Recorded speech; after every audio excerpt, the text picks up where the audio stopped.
ಭೂಮಿಯನ್ನ ಸ್ವಾಧೀನಪಡಿಸಿಕೊಂಡಿದ್ದಾರೆ. ಅದರ ವಿರುದ್ಧವಾಗಿ ಹೋರಾಟವನ್ನ ನಾವೆಲ್ಲ ಸೇರಿ ಮಾಡ್ತಾ ಇದ್ದೀರಾ. ಮೊದಲನೇ ಬಾರಿಗೆ ಫ್ರೀಡಂ ಪಾರ್ಕ್ಗೆ ಇಲ್ಲಿವರೆಗೂ ಎಂಟ್ರಿ ಆಗಿದ್ದೀವಿ ನಾವು. ಇಲ್ಲಿವರೆಗೂ ಅಂದ್ರೆ ಸಣ್ಣ ಸಣ್ಣದಾಗಿ ಬಂದು ಮಿನಿಸ್ಟರ್ಗಳ ಅವ್ರಿಗೂ ಇವ್ರಿಗೂ ನೋಡಿ ನಾವು ನಮ್ಮ ಮೆಮೊರಂಡಮ್ ಅನ್ನ ಕೊಡ್ತಾ ಇದ್ವಿ. ಇವತ್ತು ಹೆಚ್ಚಿನ ಸಂಖ್ಯೆಯಲ್ಲಿ ತಾವೆಲ್ಲ ಇಲ್ಲಿ ಬಂದಿದ್ದೀರಾ. ಇಷ್ಟು ಜನ ನಾವು ಸರ್ಜಾಪುರ ಹೆಡ್ ಕ್ವಾರ್ಟರ್ ಸೇರಿದಾಗ ಒಂದಿನ ಸೇರಿದ್ವಿ. ನಾನು ಅವತ್ತು ಅಲ್ಲಿ ಬಂದಿದ್ದೆ. ನಿಜವಾಗ್ಲೂ ರೈತರಿಗೆ ಅನ್ಯಾಯ ಆಗ್ತಾ ಇದೆ.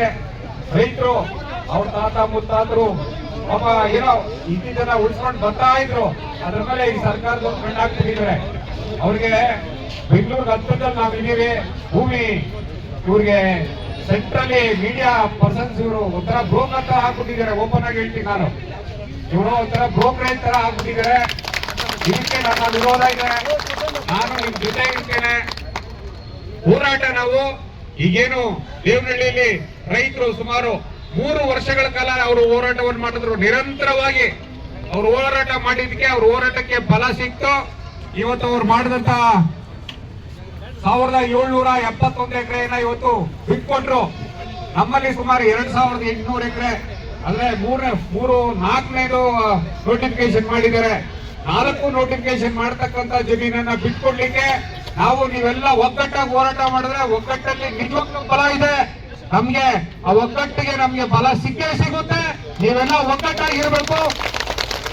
ಇವತ್ತು ನಾನ್ ನೋಡ್ದಂಗೆ ಸರ್ಜಾಪುರದಲ್ಲಿ ನಾವು ಅವತ್ತು ಅಷ್ಟು ಜನ ಸೇರಿದ್ದೀವಿ.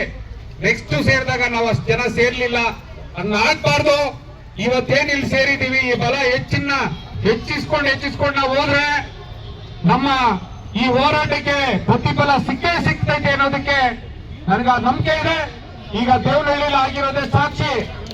ಅವರು 3 ವರ್ಷಗಳ ಕಾಲ ನಿರಂತರವಾಗಿ ಹೋರಾಟ ಮಾಡಿದ್ರು. ನಾವೆಲ್ಲ ಒಗ್ಗಟ್ಟಿನಿಂದ ಹೋರಾಡಬೇಕು. ಸರ್ಕಾರ ಬೆಂಗಳೂರು ಹತ್ತಿರದಲ್ಲಿದೆ. ಇಲ್ಲ ಈಗಾಗಲೇ ಆನೇಕಲ್ ತಾಲೂಕಲ್ಲಿ 5 ಇಂಡಸ್ಟ್ರಿಯಲ್ ಎಸ್ಟೇಟ್ಸ್ ಮಾಡಿದಿರ ನೀವು.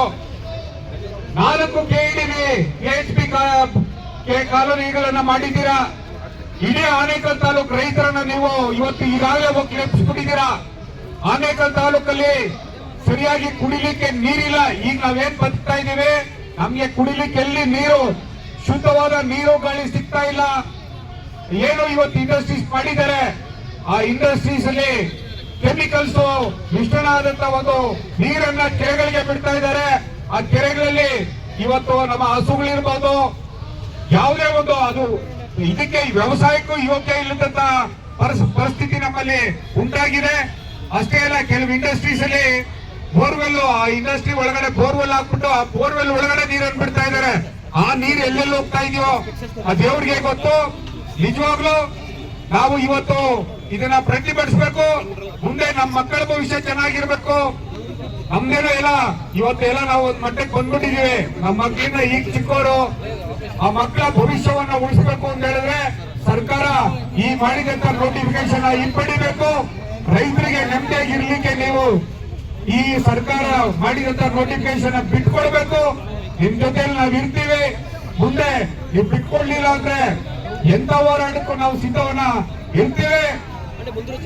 ನಾವೆಲ್ಲ ಮಾತಾಡಿ ಇವತ್ತು ಫ್ರೀಡಂ ಪಾರ್ಕ್ ವರ್ಗೂ ಬಂದಿದ್ದೀವಿ. ಮುಂದಿನ ದಿನದಲ್ಲಿ ಸಿದ್ದರಾಮಯ್ಯನವರ ಮಾನ್ಯ ಮುಖ್ಯಮಂತ್ರಿಗಳ ಮನೆಗೆ ಮುತ್ತಿಗೆ ಹಾಕುವಂತ ಕಾರ್ಯಕ್ರಮ ಇರಬಹುದು. ಎಂ.ಬಿ. ಪಾಟೀಲ್ ಅವರ ಮನೆಗೆ ಮುತ್ತಿಗೆ ಹಾಕುವಂತ ಕಾರ್ಯಕ್ರಮ ಇರಬಹುದು. ಇರಬಹುದು. ಈ ತರ ಹಲವಾರು ಕಾರ್ಯಕ್ರಮಗಳನ್ನ ನಾವು ಹಮ್ಮಿಕೋಬೇಕು. ನಮ್ ಜೊತೆ ಇತರ ಪ್ರಗತಿಪರ ಚಿಂತಕರು, ಇತರ ಸಂಘಟನೆಗಳವರು ಎಲ್ಲರನ್ನು ನಮ್ ಜೊತೆ ಒಗ್ಗೂಡಿಸಬೇಕು. ಯಾರು ನಾವು ರೈತರು ಇಲ್ಲಿದ್ದೀವಿ, ನಮ್ ಜೊತೆಗೆ ಎಲ್ಲ ಮುಖಂಡರನ್ನ ನಾವು ಸೇರಿಸ್ಕೊಂಡಾಗ ನಮ್ಮ ಈ ಒಂದು ಹೋರಾಟಕ್ಕೆ ಬಲ ಬರ್ತೈತೆ. ನಾವೆಲ್ಲ ಪ್ರಗತಿಪರ ಹೋರಾಟರು, ಚಿಂತಕರು ಯಾರು ಇದ್ದಾರೆ ಅವ್ರ ಹತ್ರ ನಾವೆಲ್ಲ ಇವತ್ತು ಮಾತಾಡಿ ಮುಂದಿನ ದಿನದಲ್ಲಿ ನಮ್ಮ ಹೋರಾಟದ ಬಲವನ್ನ ಹೆಚ್ಚು ಮಾಡ್ಕೋಬೇಕು ಅಂದ್ಬಿಟ್ಟು ತಮ್ಮಲ್ಲಿ ಮನವಿ ಮಾಡ್ತಾ, ನಿಮ್ ಜೊತೆ ಈ ಹೋರಾಟದಲ್ಲಿ ಕೊನೆವರೆಗೂ ನಾವು ಇರ್ತೀವಿ. ಜಮೀನ್ ಬೀಳೋವರೆಗೂ, ಈ ನೋಟಿಫಿಕೇಶನ್ ಹಿಂಪಡಿವರೆಗೂ ನಾವ್ಯಾರು ಹೀಗೆ ಕಾಲಿರಲ್ಲ. ಏನೇ ಆದ್ರೂ ಸರಿ ಅಂದ್ಬಿಟ್ಟು ನಾವೆಲ್ಲ ಹೋರಾಟದಲ್ಲಿ ಮುಂಚೂಣಿಯಲ್ಲಿ ಇರೋಣ ಅಂದ್ಬಿಟ್ಟು ಮಾತನ್ನ ಹೇಳ್ತಾ, ಅವೆಲ್ಲ ಇದಕ್ಕೆ ನಾವೆಲ್ಲ ಇದೀವಿ. ಚಿಂತಕರು, ಹೋರಾಟಗಾರರು, ಇತರ ಎಲ್ಲರನ್ನು ನಾವು ಸೇರಿಸ್ಕೊಂಡು ನಮ್ಮ ರೈತರ ಬಾಳನ್ನ ಅವ್ರಿಗೆ ಹಸ್ತಾಗ್ ಮಾಡ್ಲಿಕ್ಕೆ ಅವ್ರ ಜೊತೆ ನಾವು ನಿಲ್ಲುವಂತ ಕೆಲಸವನ್ನ ಮಾಡೋಣ ಅಂದ್ಬಿಟ್ಟು ಹೇಳ್ತಾ ನಮ್ಗೆಲ್ಲ ಒಂದಷ್ಟು ನಾನು ಮಾತನ್ನು ಮುಗಿಸ್ತಾ ಇದ್ದೀನಿ. ಜೈ ಕರ್ನಾಟಕ.